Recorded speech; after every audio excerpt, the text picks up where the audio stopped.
이 시간에는 사도행전 27장 30절부터 36절 말씀까지 읽었습니다. 오늘은 사도행전 162번째 시간으로 부제목은 끊어 떼어 버리니라 입니다. 끊어 떼어 버리니라. 자, 우리 지난 시간에 어디까지 살펴봤냐면 풍랑을 만난 알렉산드리아 배에 타고 있는 276명이 한마음으로 새 아침이 밝기를 같이 기도했다 그랬습니다. 저는 만약에 화가가 이 장면을 그림으로 그린다면 밀레가 그린 만종이라는 그림보다 얼마나 더 아름다운 감동적인 그림일까 이런 생각을 해요. 그렇지만 이 276명이 마음을 앞에서 밝은 새 아침이 오기를 기도했지만 곧바로 본문 30절에 보니까 아주 안 좋은 상황이 펼쳐져요. 같이 읽겠습니다. 시작.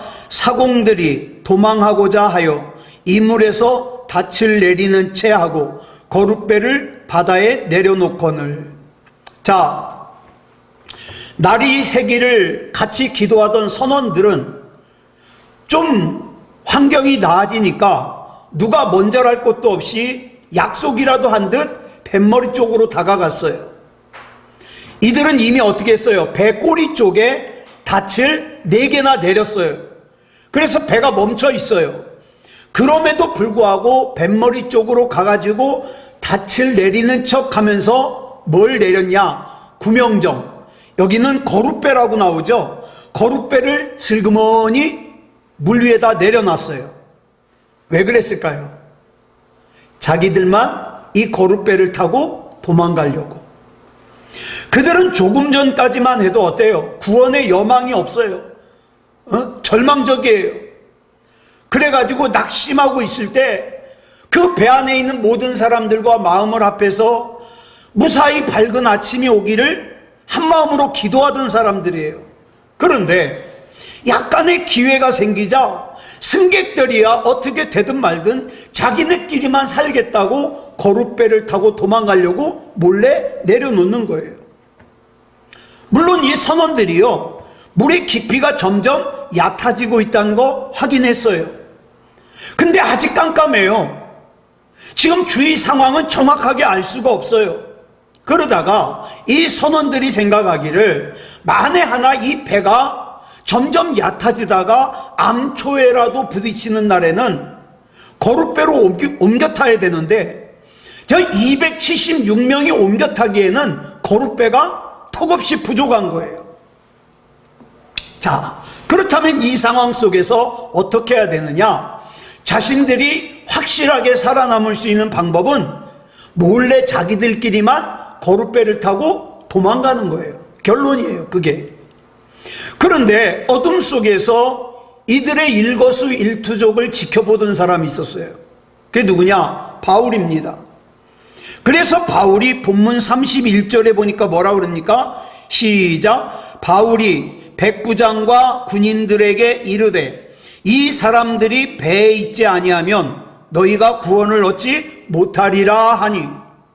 자, 바울이 백부장 율리오와 군인들에게 경고했어요. 이 사람들이 배에 있지 않으면 너희가 구원을 얻지 못한다. 여러분 이 말 잘 들어보세요. 선원들이 도망치면 우리가 구원을 얻지 못한다가 아니에요. 예?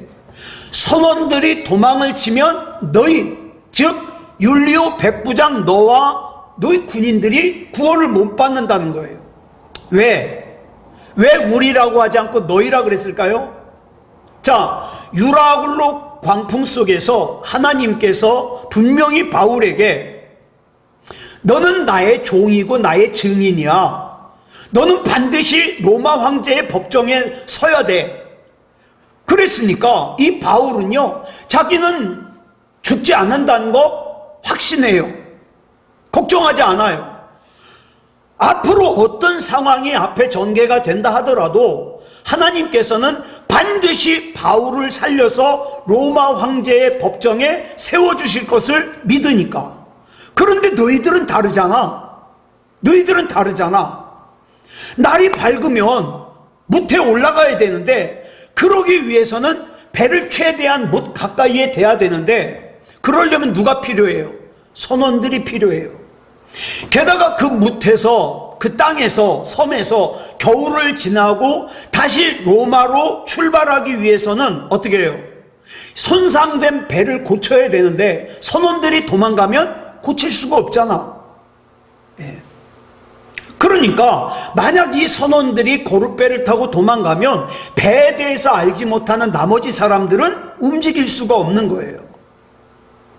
그래서 어떻게 했습니까? 바울의 말을 들은 율리오 백부장과 군인들이요, 본문 32절 보겠습니다. 시작. 이에 군인들이 거룻줄을 끊어 떼어 버리니라. 자, 바울의 경고를 들은 군인들이 율리오 백부장의 명령을 받아서 거룻배에 연결된 끈을 갖다가 다 잘라버렸어요. 예.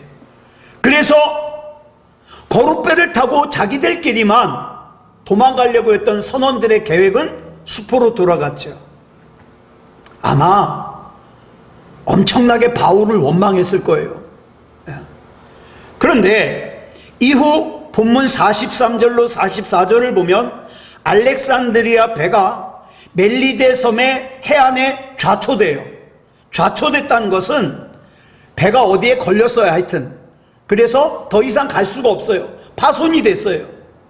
그래서 율리오 백부장이 이런 명령을 내려요. 자, 지금부터 헤엄을 칠 수 있는 사람들은 헤엄을 쳐서 저 섬으로 갑니다. 헤엄을 칠 수 없는 사람들은 배 안에 있는 거, 물에 뜨는 걸 뭐든지 다 갖다 띄워놓고 그거 붙잡고 섬으로 갑니다. 이렇게 명령을 내렸어요. 자, 우리가 살다 보면 내가 다니는 회사가 어려워질 수 있어요. 내가 다니는 교회가 어려워질 수 있어요. 내가 속해 있는 어떤 공동체가 어려워질 수 있어요. 그런데 거기가 어려워졌을 때 나만 살짝 빠진다면 나는 부담이 없겠죠. 그런데 만약에 자기들만 살겠다고 몰래 거룻배를 타고 도망가려고 했던 이 선원들처럼 그렇게 도망가 버린다면 나머지는 엄청난 2배, 3배의 어려움 가운데 직면하게 되는 거죠. 우리가 이 시간에 본문 32절에서 주목하고자 하는 내용이, 부제목이 이거예요. 끊어 떼어 버리니라. 끊어 떼어 버리니라. 그냥 군인들이 줄을 끊어 버린다 그러면 되잖아요.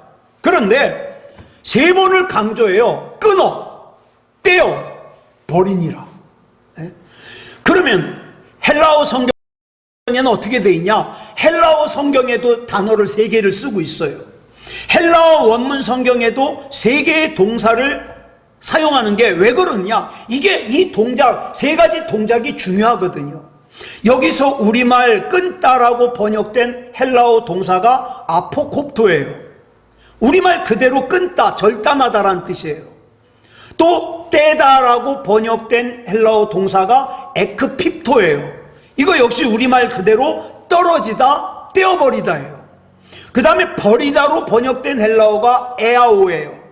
이건 뭐예요? 내버려 두다, 이런 뜻이에요.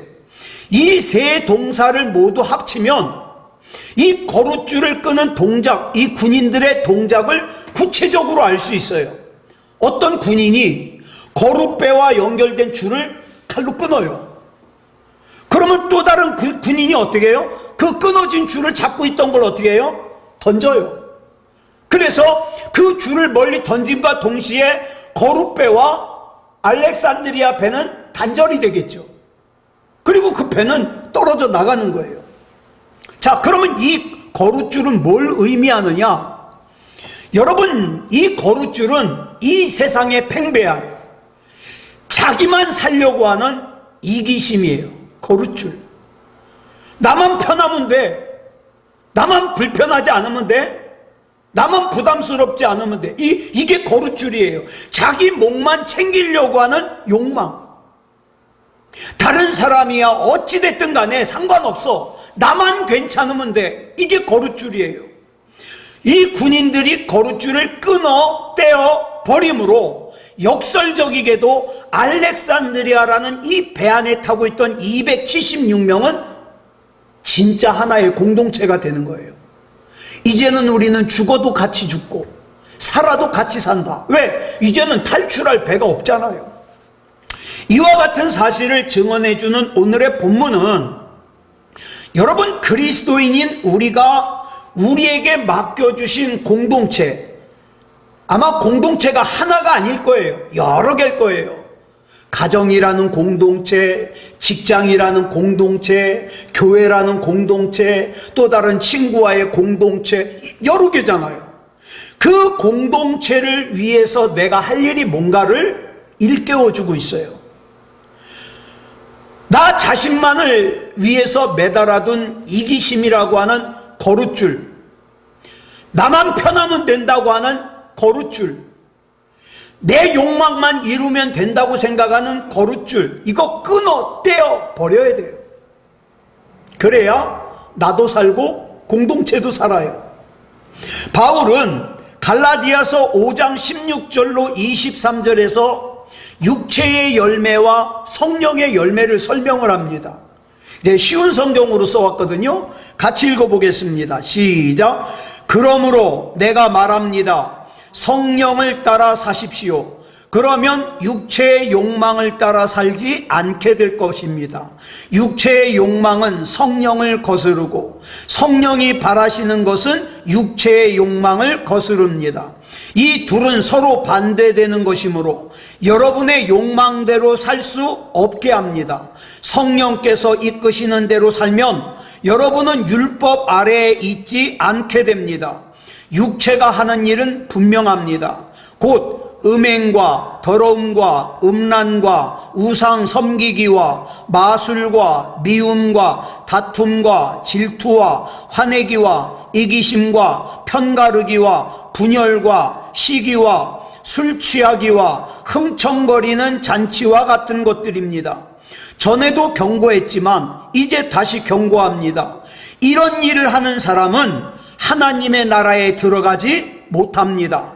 그러나 성령의 열매는 사랑과 기쁨과 평화와 오래 참음과 자비와 착함과 성실과 온유와 절제입니다.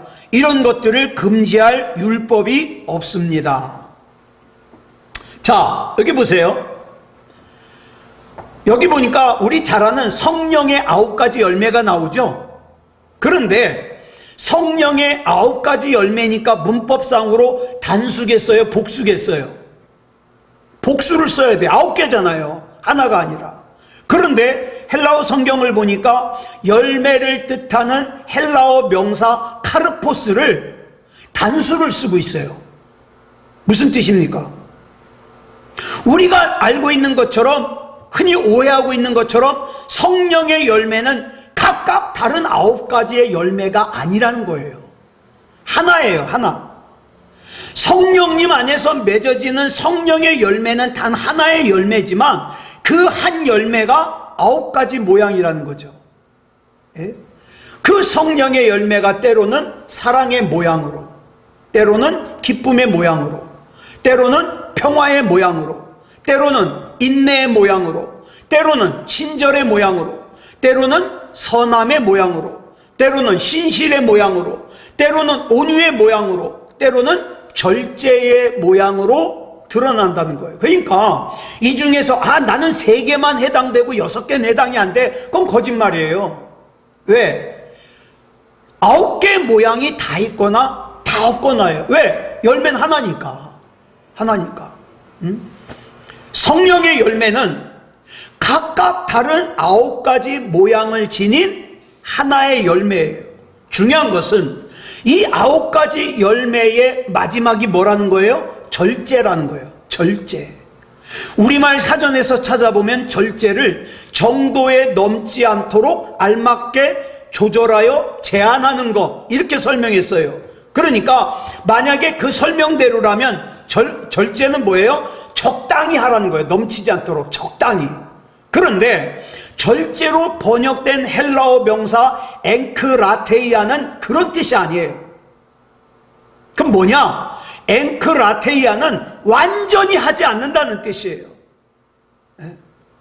그러니까 우리 그리스도인요, 그래서 말씀드린 거예요. 하나님의 말씀이 이 속에 들어가면 입에는 단데, 이게 쓴 이유가 이런 것 때문에 그래요. 완전히 하지 않아야 돼요. 완전히. 그리스도인은요, 불의와 적당하게 타협하면 되는 게 아니라 완전히 타협해야 돼요. 거짓말도 완전히 해서는 안 되고, 죄를 짓는 것도 완전히 하면 안 돼요. 그런데 우리가 그렇게 할 수 있어요, 없어요? 없어요. 그렇게 하고 싶은데 할 능력이 없어요. 그래서 어떡합니까? 우리는 하나님 찾는 거예요. 오늘 본문의 표현을 빌자면, 이 알렉산드리아 배와 내 이기심을 상징하는 이 거룻배를 갖다가 연결하고 있는 이 줄을 완전히 끊어내버리는 것처럼, 어디다 끊어가지고 다시 묶어가지고 가는 게 아니라 완전히 끊어버리는 것처럼 잘라버려야 돼요. 아유, 나 정도만 예수 믿는 사람 중에 나 정도 아는 사람 어디 있어? 이 정도는 괜찮을 거야. 아니요. 우리는 주님 안에서 악은 모양이라도 버릴 수 있도록 힘써야 돼요. 그렇지만 아까 말씀드린 바대로 내 힘으로 안 돼요. 그러니까 주님 붙잡아 주시옵소서. 우리 주님께 합당한 나로 붙잡아 주시옵소서. 이렇게 기도하는 거예요. 그렇게 살아가면 하나님께서 내가 속한 우리 가족 공동체를, 교회 공동체를, 또 다른 공동체들을 견고하게 세워주고, 어떻게 해요? 하나님의 영광을 위해서 쓰임받는 공동체가 될 수 있도록 저와 여러분이 쓰임받는 선원이 될 수 있다, 이 말이죠. 자, 본문 33절 보겠습니다. 시작. 날이 새어 가매 바울이 여러 사람에게 음식 먹기를 권하여 이르되 너희가 기다리고 기다리며 먹지 못하고 줄인 지가 오늘까지 10나흘인즉. 자, 어느 순간부터 보니까 이 알렉산드리아라는 배의 지휘관이 배 주인인 선주도 아니고 선장도 아니고 백부장 율리오도 아니고 누가 됐어요?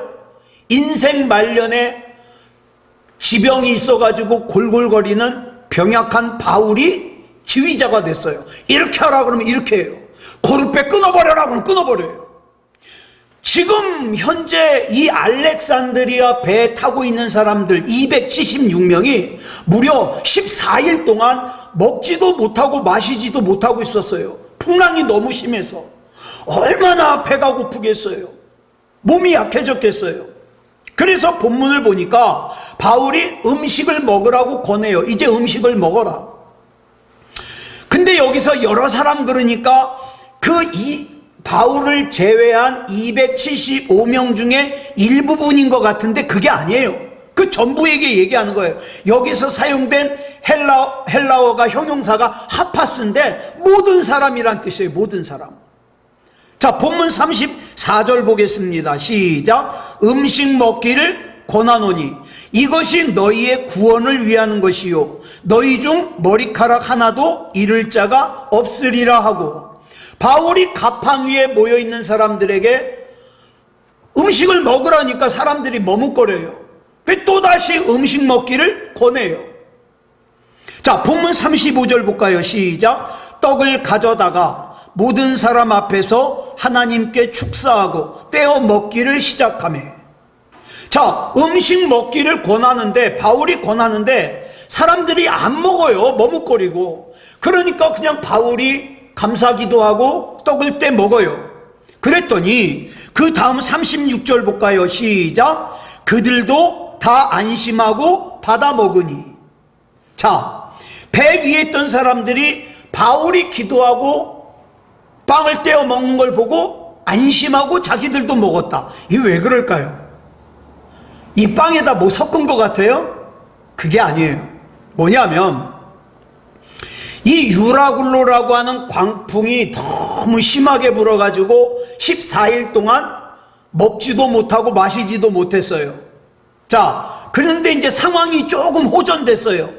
자, 그러면 사람이 당연한 게 뭐예요? 먹을 걸 찾겠죠. 아, 배고파.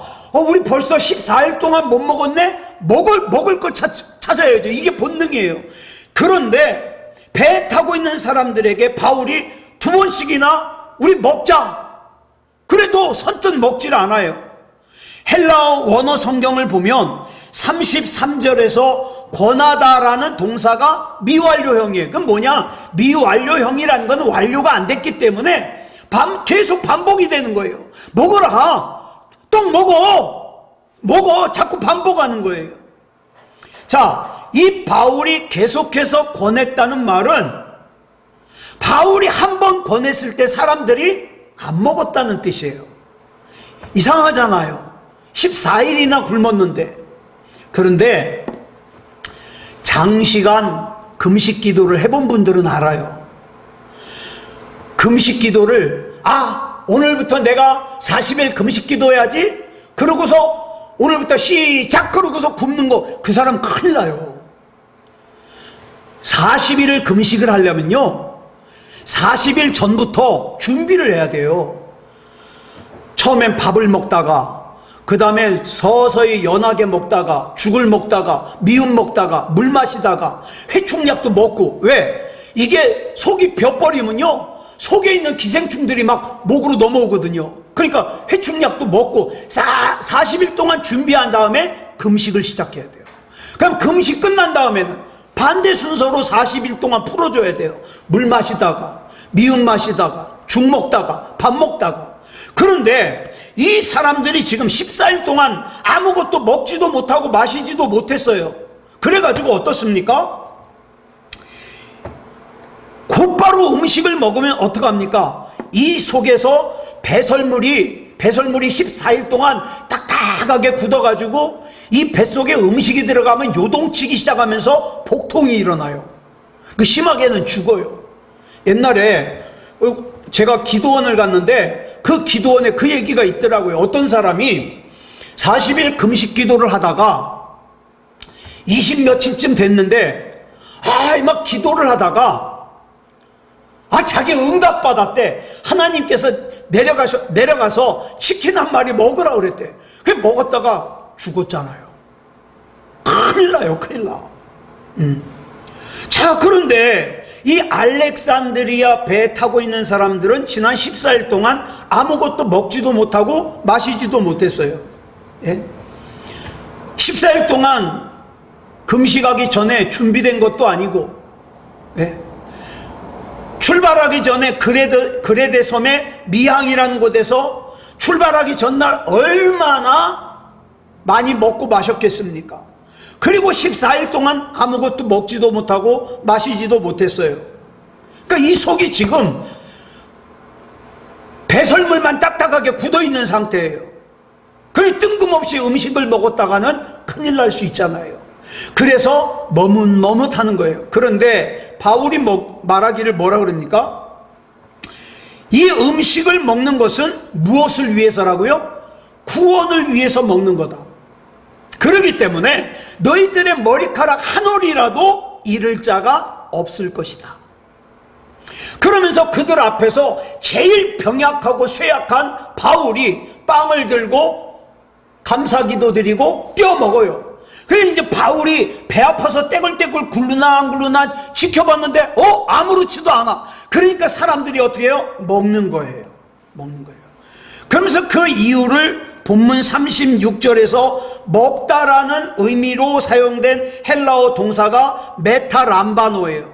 뭐냐면은 여러분 헬라어로 먹다라는 의미를 가진 단어들이 여러 개가 있어요. 에스디오, 화고, 트로고, 슈네스디오 뭐 여러 가지 단어가 있는데 그 중에 본문 36절에서 사용된 단어는 뭐냐?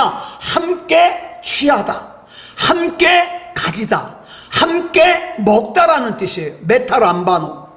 그러면 왜 함께 먹을까요? 왜 함께 취할까요? 목적이 있어요. 내가 그냥 먹는 것이 목적이라서 먹는 게 아니라 내가 먹는 목적이 있어요. 그게 메타람바노예요. 예. 그리고 프로스 람바노를 같이 사용하고 있어요. 그러니까 이 단어들의 뜻을, 그 담겨져 있는 뜻을 넣어서 해석을 하면 이런 뜻이죠. 그러자 바울이 빵을 먹자 다른 사람들도 모두 안심하고 빵을 무엇을 위해서? 구원을 위한 목적으로 취하기 시작했다. 먹기 시작했다. 이 뜻이에요. 오늘 본문의 말씀은 다메섹으로 가던 길에 예수님께서 바울을 만나 주셨잖아요. 자, 그런데 예수님 만날 때 바울이 그 중동 팔레스타인의 정오, 얼마나 태양이 밝아요? 그 장렬하는 태양보다 더 밝은 빛으로 나타나신 예수님 때문에 바울이 시력을 잃었어요. 3일 동안 성경에 보니까 보지도 못하고 마시지도 못하고 먹지도 못하고 있었어요. 그런데 예수님께서 보내주신 아나니아가 와가지고 안수하고 나니까 눈에서 비늘 같은 것이 떨어져가지고 어떻게 해요? 시력을 회복하고 세례를 받았어요. 그리고 사도행전 9장 19절에서 이렇게 말씀하고 있어요. 줄친 것만 시작. 음식을 먹음에 강건하여지니라. 여기서도 먹다라고 번역된 헬라어가 취하다라는 의미의 동사 람바예요. 람바. 즉 3일 동안 보지도 못하고 마시지도 못하고 먹지도 못했던 바울이 옛날의 삶, 즉 예수 믿는 사람들을 박해하던 삶으로 돌아가기 위해서가 아니라 이제 목적이 뭐예요? 주님으로부터 주어지는 참 생명을 취하기 위해서 음식을 먹는 거예요. 예수님을 만나기 전에도 바울은 음식을 먹었어요. 어쩌면 예수님을 만나기 전에 먹었던 음식이 더 맛있는 음식일지도 몰라요. 그러나 예수님을 만나기 이전에 먹었던 음식은 뭐를 위해서 먹은 거예요? 육체를 위해서 먹은 거예요. 매 끼니 때마다 비싸고 고급스러운 음식을 먹는다 할지라도 그 음식을 채워 넣은 이 육체는 어떻게 해요? 반드시 죽어요. 코끝에 호흡이 멈춰요. 그러므로 육체를 위해서 먹고 마시는 것은 궁극적으로 죽기 위해서 먹고 마시는 거예요. 얼마나 허무해요. 한평생 수고하면서 애쓰면서 그 종착역이 결국 코끝에서 호흡이 멈추는 죽음이다. 이 얼마나 허무하고 비참하냐 이 말이에요. 그러나 눈에서 비늘이 벗겨져 가지고 영안을 열고 세례를 받고 예수 그리스도와 연합한 바울은 목적이 달라졌어요. 이제 뭘 위해서 먹어요? 참 생명을 위해서 먹어요. 영원한 생명을 위해서 먹고 마셔요. 의미가 있어요. 그 결과 세월이 흐르면서 바울의 육체는 비록 늙고 병들고 쇠약해졌지만 그를 통한 참 생명의 역사는 조금도 위축되지 않고 축소되지 않아요. 사랑하는 여러분, 저와 여러분이 이제 앞으로 얼마간의 육체의 생명이 남아있는지는 알 수가 없어요. 그러나 어차피 어떻게 해요? 우리는 코끝에서 호흡이 멈춰야 돼요. 그렇다면 이전에도 그랬지만 앞으로도 내가 먹는 것에 목적이 있어야 되지 않겠습니까? 내가 마시는 것에 목적이 있어야 되지 않겠어요? 나중에 우리 주님 앞에 섰는데 주님이 물어봐요. 이창원 목사야, 너 뭐하다 왔냐? 대답할 말이 있어야죠. 대답할 말이. 예. 여러분, 예수님을 구주로 영접하고 구원을 받은 이후의 삶은 참된 생명을, 영원한 생명을, 하나님께서 나에게 맡겨주신 사명을 감당하기 위해서 먹어야 되고 마셔야 되는 거예요. 여리고성에서 살았던 기생 라합 아시죠? 이 기생 라합은요, 이스라엘에서 보낸 사람을 만나기 전에는 육체를 위해서 먹고 마셨어요. 육체를 위해서 어떻게 해요? 몸을 팔았어요. 그래서 한낱 천한 기생에 불과했어요. 그러나 하나님을 만나고 어땠습니까? 참 생명을 위하여 먹고 마시기 시작하면서 라합은 예수님의 족보에 들어가는 신앙의 모델이 됐어요. 자기의 정욕을 위해서 먹고 마시던 삼손은 어떻게 됐습니까? 적국인 블레셋에게 붙잡혀가지고 두 눈을 뽑히고, 성경에 보니까 놋줄에 묶여가지고 짐승같이 맷돌을 돌리는 그런 삶을 살았어요. 그러나 그런 삼손이 자기의 지난 날을 회개하고 참 생명을 위해서 먹고 마시면서 어떻게 했어요? 머리가 다시 자라고 잃어버렸던 힘을 회복하고 이스라엘을 구해내는 위대한 사사로서의 삶을 살았다 이 말입니다. 자기의 욕망을 위해서 먹고 마시던 세리장 삭개오는 모든 사람들이 증오하는 탐관오리였어요.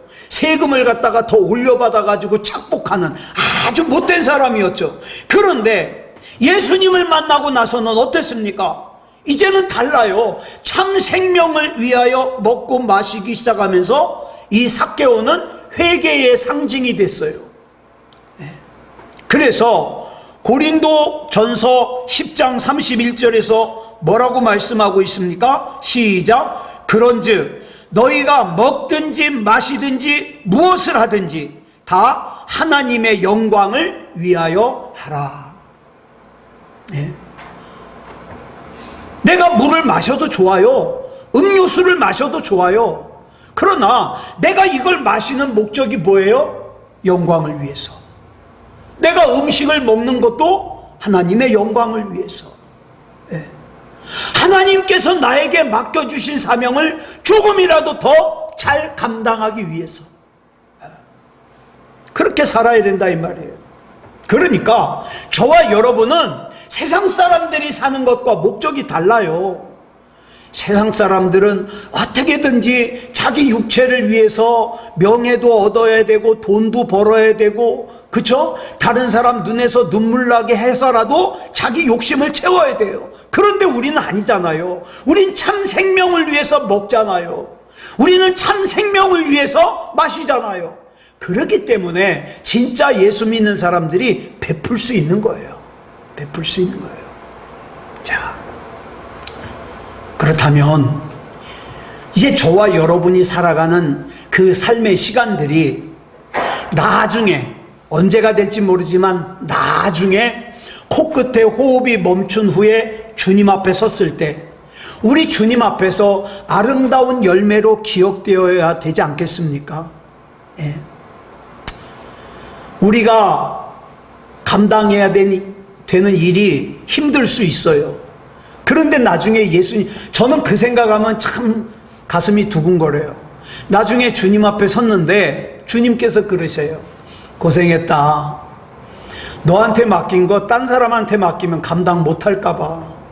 참 힘든 줄 알면서도 너한테 맡겼다.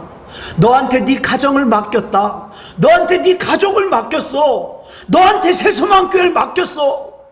정말 수고했다. 얼마나 좋을까요? 얼마나.